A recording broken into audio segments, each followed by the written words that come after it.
Basta gikan lagi kog fasting ba di imposible na gyud kay na nadili na ko na ordero ng tanan gusto na ko ng mga pagkaon. Lami na mga seafood niya kana mahalo na steak mao gyud ni pinaka the best kaunon kung gikan kag diet.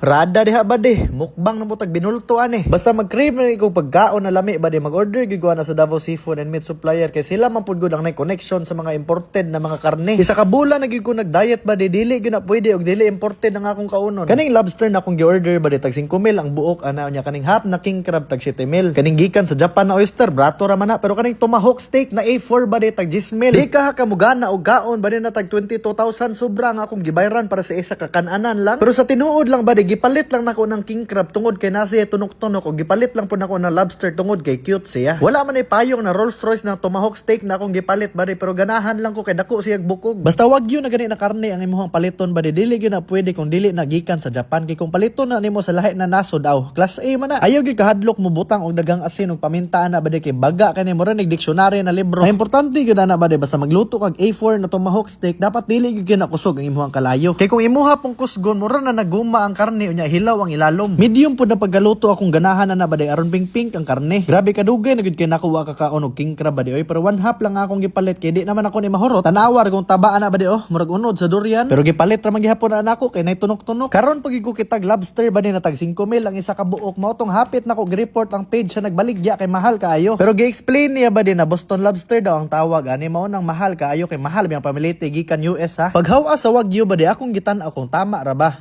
Tama ra gyud ay tama ra makadaot og tiyan. Pero nagtuo siguro ni mga Japanese ba rin na tarong-tarongon ako nigluto ng ilang karne. Dapat makabalo sila kung unsaon pagluto anis Pilipinas. Samtang gabukal pa ang baka diya sa kilid ba di, ako sa ning gitripan ng oyster kay lami pa kay ni siya kay presko pa. Butngi lang nagtuba chili garlic ug hot sauce ba di, wa na ba di magkaigit-igit na gyud ani. Pero karon ra gyud ko nakakaon og oysters na ingani kadako ang unod. Kinanimaho na man nig Japan ng kusina ba di, ako na po ning gitan-aw ang karne ko nahumok na ba. Mao nang akong gibutngan og sinigang mix kay sinigang man na baka ang atong putahe. Para sutoy na lahos ang akong kaon unya ba di, ako lang po ni daang gipanitan ang lobster ug crabs kay kapoy magul kay nang magkaon-kaon ka nya, sige po kag panit sa kilid. Lahi po ninyo mag-mature gyud ka ba di, no? Kay kinahanglan na gyud permi nga naay gulay ang imong sudan. Pero di na gyud ko ganahag daghan kay nasudan ba di, kay duhar lagi na ang maximum. Mao na ako lang nang gisagol ang crabs ug lobster kay para maisa ni. Butangan pag mo nag isa ka kilo nagata diha ba di, basta kay maglinubihay lagi na mga seafood diha. Ako na po ning gisagol ang taba-taba sa crabs na murag durian ba di, kay luoy magud kay magsigig lingko diha sa kilid magtan-aw na giluto ng iha mga kauban. Pero ako ra po nang gisipte ang ulo ana ba di, kay para na ako'y midnight snack unyang kadlawon. Midnight snack unyang kadlawon. Sa gulan pag mo nagkalabasa sa yote og batong, wa na, di na gyud ko ka-order og usab ani. Sir, basin out of stock lang pud siguro mi karon sir, kay basin unyag salaw oy na nimo isagol ang among produkto madugay. Pero daw be, asa makitag sinigang na baka ba din natag 10,114. Karang 114 costing na sa gulay. Gilaliman kag gipalit ra nako ng lobster ninyo te tungod kay cute siya. Amazing na kay na ba? Pero first time pud gyud nako makatila og sinigang na baka ba di, kay na curious lagi ko kung unsa gyud ang lasa ani. Mao na kung gikan gani kag diet ba di niya, gusto ka mag cheat day dapat kani ang imong kaunon. Kay mao na ba gyud ni ang standard sa karon ba di, dapat mahal na imong kaunon oy para makasabay ka. Tanawa ra gud kung unsa nakahumok ng wagyu na baka ba di, murag siomay oy, dali ra kay magising. Lami ba gyud ang wagyu himuon sa baw ba di, pero ang problema lang gyud niya mahal lang kaayo. Napay ginataan na gulay dare ba di na solid kig sahog. Karon ra gyud ko nakakaon og gulay na nisaka akong BP. Nalang gyud ko nabantayan sa mga nag-viral na post karon ba di ba. Sa karon na generation ba di no, di gyud ka mabilong sa tapo kung wala kay mga butang nga pareha sa mga kwartahan. Mao na ang gusto nila na huna-hunaon nimo. Pero ay gyud padaba di, kinaan na nato tanan. Daghan gyud kita gusto sa tong kinabuhi ba di ba, pero wa lang gyud ko kasabot ngano di ta makabalo na naan na nato tanan. Ang tan-aw nako sa kinabuhi sa tao ba di no, kay murag kinabuhi gyud sa isda. Magsugod taglangoy sa pinakamabaw pero samtang gamature ta, moadto tas mas lalom kay tan-aw nato mas daghan pa og nindot na mahitabo didto ah. Pero kung makabot na nato ang mas lalom, makaingon gihapon dita na tubig ra man di gihapon eh. Importante lang diha ba di, lingawa ang imong kinabuhi samtang naa pa ka diri sa kalibutan. Kay kanit tanan ba di, hiniram ra gyud biya ni. Success doesn't mean kung unsa imong nakuha, pero kung paunsa ka manghatag. I-celebrate lang gyud imong adlaw kanunay ba di. Kay kung magsigi kag kumpara sa kinabuhi sa uban, kawaton imong kalipay.